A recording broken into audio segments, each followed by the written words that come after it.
India kan book fair kal tur po hi kan lok pui tur kan ngai hai Misurin melon kal pui thei do na mo hello hello Ranpui kan pura ni mi sa bui hey etan hey chase t-shirt mi sa bui mi ron thona chase t-shirt hi tharania lal khom me ama pon kata ang cheron hadona boin chu kan tuning don ni mi sa bui nen mun kan huna karon tilang le don ni Mizo Writers Association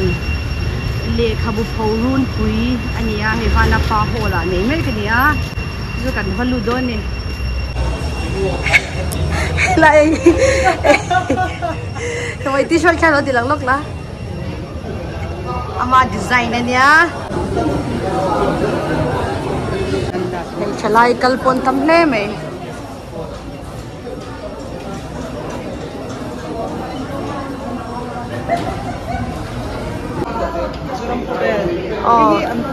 print man ni mấy thế bây giờ bám thấy lúc tụi ba ấn đầu print man ni zorom kovel hi kan là vector 1 2 7 8 kan lo nè kan là vector 3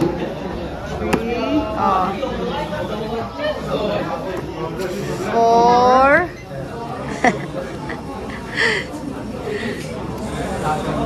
5 cheese hold on hi 6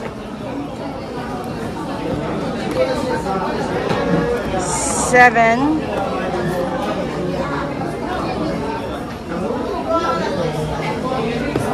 8 tuna CLS tan an la vele chase tan an la do CLS tan third ka thang CLS no pangtale chase student tan va nei khu mai oh hey min discount la kan lo le ni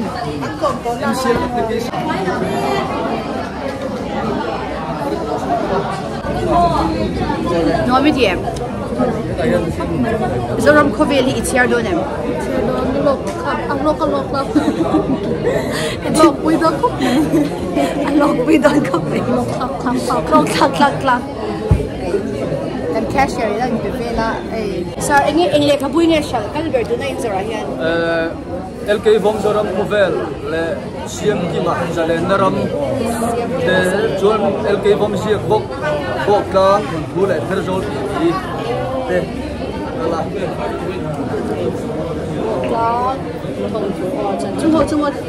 kal deu ke mani te bula chuan o chuan si kui pa lung ro la tlang le nu la kong chom ki te so kal le a ani le nang ma hitu be favorite writer Mizo zinga ke si lal bunga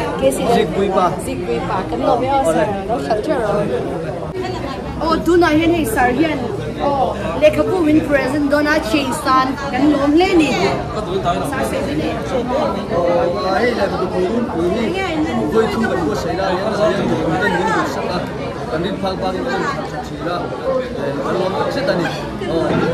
kan ban lo thank you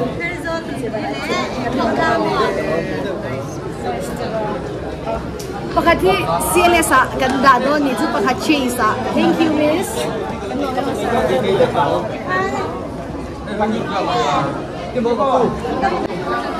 kan misa wi ni he kan lei ve do ni isola kan la cheer lo a pakha za thu ma ni chu Kula shui chua ma chong te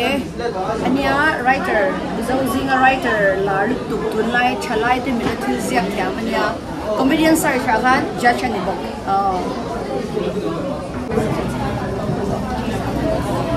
ki hi tuna Mizo RC chanchin hi kan zirme kani ziak tu chu Reverend Liang Khaya ania suarme kan le do oh he pe kan le do ni chu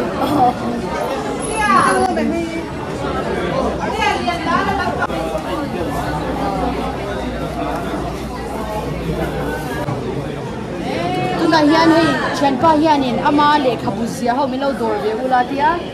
kan vakal do ni kan koma Mizo writer oi chile silver da khona atia ama hi asia Digi pusa wa India. pusa wa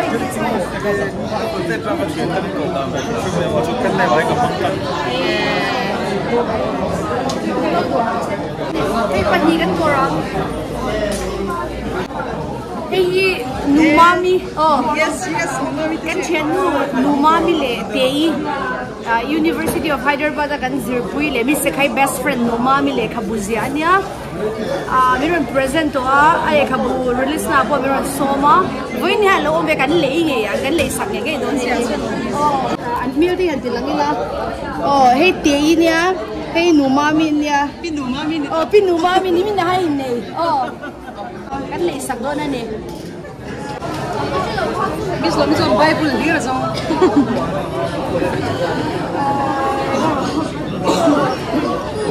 Bible tu lang pang iti ngai na at sanga diyan sa siya do tu lan pan sa changhan diyan o tu san diyan sa sa le im ka rin ka ton siya ta tang hey nang was yan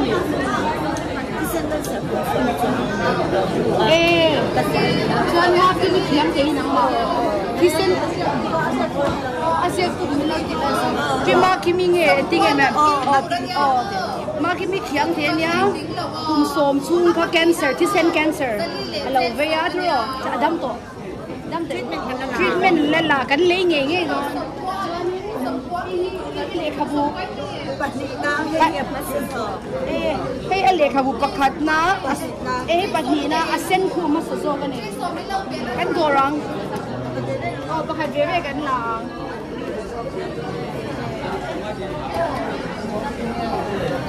zani somret manani kan hu je kan lo inchi bayang lo charo milo science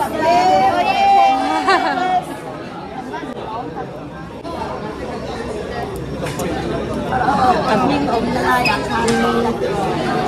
ako yun. Kaya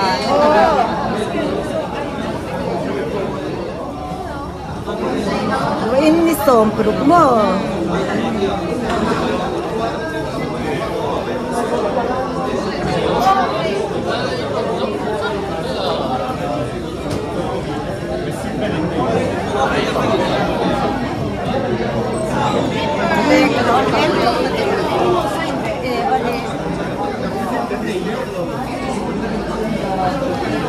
Bungkol din karami no. Lockdown tutup lai kan kapasal di usul namo. Lockdown laya harus kuan sa umsiate. Isya ho. Ka Mike. Teka logeng lawa masih. Tapi jangyanin COVID-19 lockdown lai kan apa salah suna chuan khang hulaya hun se om tak ator lai kha aziak boga chuan hei sing nun ka buan sing nun buan zol a lulutup kan nom tro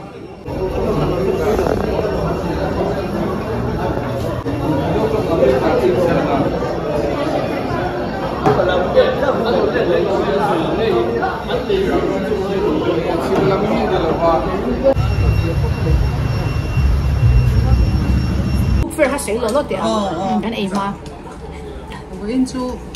LEHKHABU zon big deuh nei khan kan kala amar chu tum lo deuh khan in a writer te kan pa hmuwa chu ba chuan a writer te khan an zia chan te an mani thil ton te min lo share ta khan an LEHKHABU te kha tum lo deuh te khan kan ba lei le pha mar chu an chirom lo LEHKHABU in chu an fakom tro ziak mi te kha an Mizo ram writer te hi an fan hu tak ka tin chan chu saru ma te chuanin writer lar er ho sak loi tham na a omani chu ma se an ni chu a hlok dik do chun om thawang ma se atam zo ke an la hlok don big lo ni chu chu ti chung chuan an tui ni an na siak lui tang hi an